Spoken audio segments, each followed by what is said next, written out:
enige was op dit tijdstip. Er was een fietser.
Nou, dat ik zo'n heel idioot vroeg ommetje heb gedaan, is echt niet vanwege de punten of de concurrentie, maar het is louter en alleen vanwege het vervangen van mijn gasleidingen.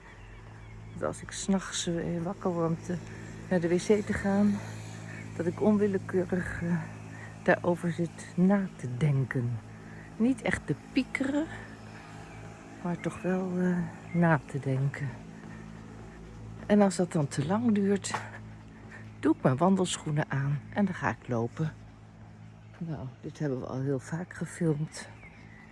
Ik ben alweer bijna terug. Ik hoor nu ook meer verkeer dan een half uur geleden.